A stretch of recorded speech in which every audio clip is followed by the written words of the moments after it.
Hey guys, this is Rudy, and I was just looking on Facebook today, and I wanted to share this with you because it brought me back.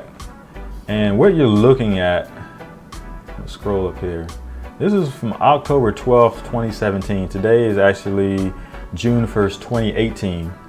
And what you're looking at right now is a picture of me. You can read it right here. It says, grateful for a 14 plus year career in engineering, manufacturing, and management. I learned so much working for 3 major corporations. I'm looking forward to the next chapter of my life. Own biz, time to grind, last day at GE. All I want to say is just enjoy the journey. Whether you are, just getting out of college, getting ready to go to college, starting your first job, ready to make a major career move, or starting a business. I just want to tell you just to enjoy the journey. Don't get caught up in all the roadblocks and all the adversity, because it's coming. It's gonna be there. I'm a living testament of it, and that's one of the reasons why I share my journey, because I'm really here to help inspire you, inspire others really to go after their goals. Because I look at society now, and there's so much turmoil. I mean, you can look at America, look all around the globe of what's going on, and life is so precious. Life is so short. So why box yourself in? Why sit back and complain, and this woe is me attitudes, and not go after your dreams, not go after your goals? I don't see the value in just being stuck in that mindset. So mindset is key. You got to believe in yourself no matter what. If nobody believes in you, you have to believe in yourself. They say, as a man thinketh in his heart that he becomes, right? I'm not trying to get too biblical on you, but it's all serious business. So you got to believe in yourself and cultivate that mindset. So whether you're gonna, you're up for a new promotion, you're ready to get a new job, go after it. What's the worst that can happen? Think about the worst. The worst that can happen, you're told no. Then you try again. You get better, retool, and try again. When I look back at this picture, I see so many memories, not just working at this particular plant in New York, but I just look at the stuff in my room right there. And if you don't know me, I talk a lot about the 14-year journey. And I went to school at Virginia Tech, studied electrical engineering. And I went to a period of about a year where I didn't get my first engineering job. It took a little bit of searching, and I took that opportunity to, develop my faith more, study more personal development.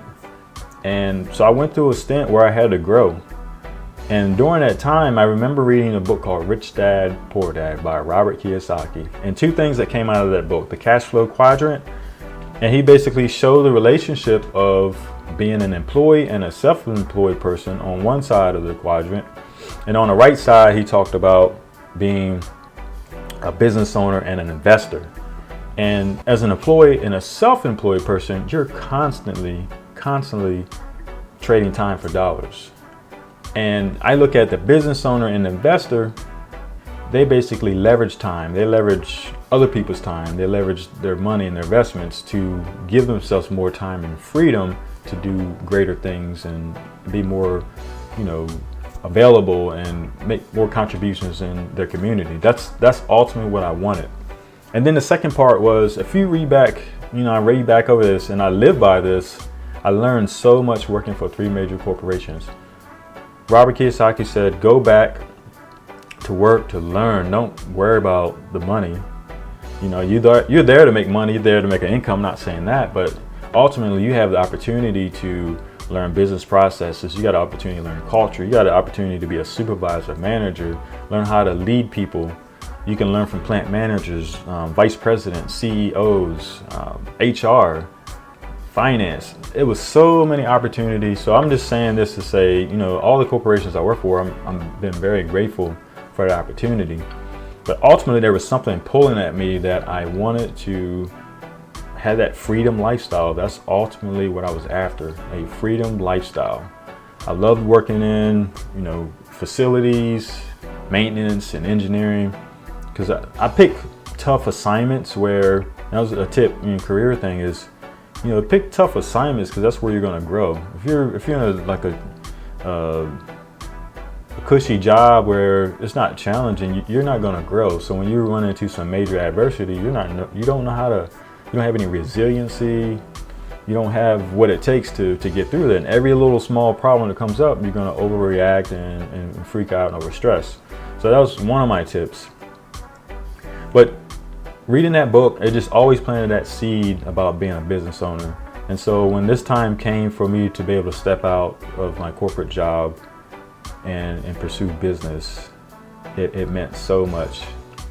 And the power of setting goals, you look at my other videos, I did one on vision boards and things like that.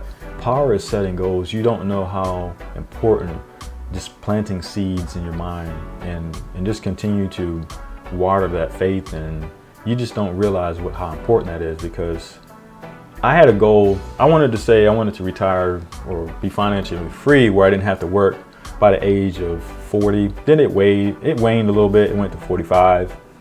And then it actually went to like 50. But those seeds were planted years and years and years ago when I read that book. I was in my early 20s when I got going in my career.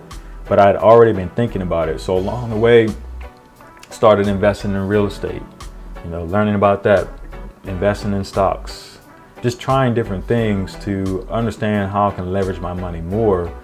And now that I have an offline business, a lot of the skills that came from working in corporate America and facilities maintenance engineering, I apply that to my business now. And also, I loved IT and technology. You can look around this room right now. I led a program called Brilliant Factory, so I have a lot of wireless technology for machines so they could remotely monitor machines, talk amongst themselves, small computers, played around with the Xbox with some 3D modeling. It's just a lot of little things. I don't have everything in this picture because I was basically closing out some projects before I left.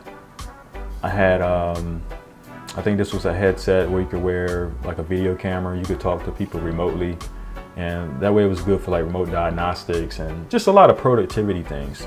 But I had an opportunity to lead maintenance organizations, in excess of like 79 people.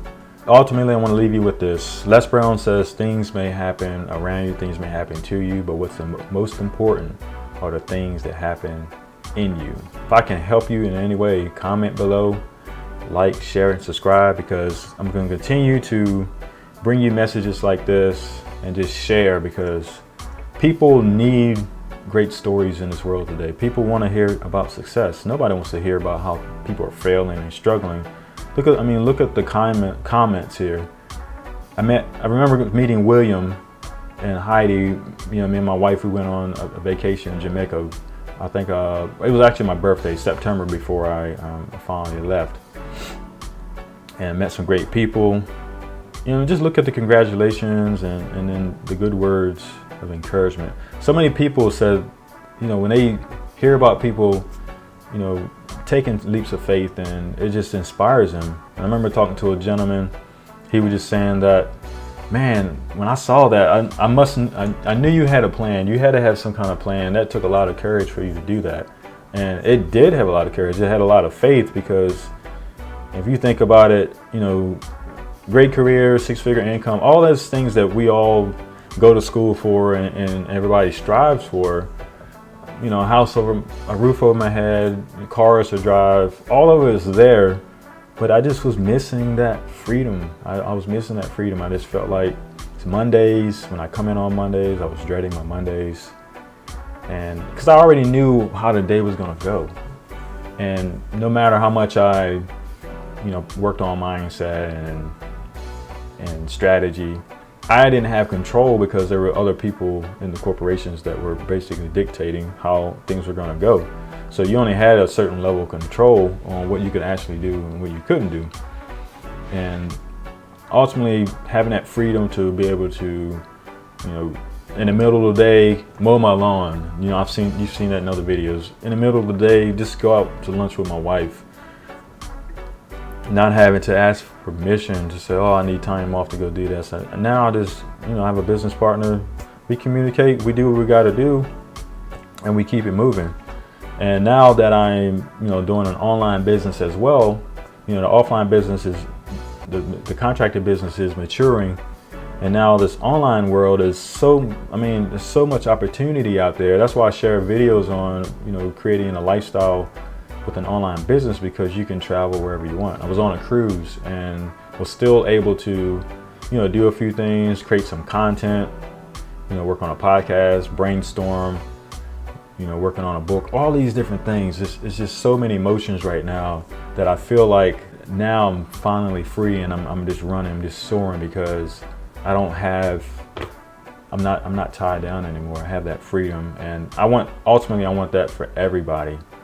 So if that's something you're interested in, look below. I'll put some links about, what I do online. And if that's something for you, go for it. If it's not, then I understand. See you at the top. Stay encouraged, and I will see you in another video. Peace out.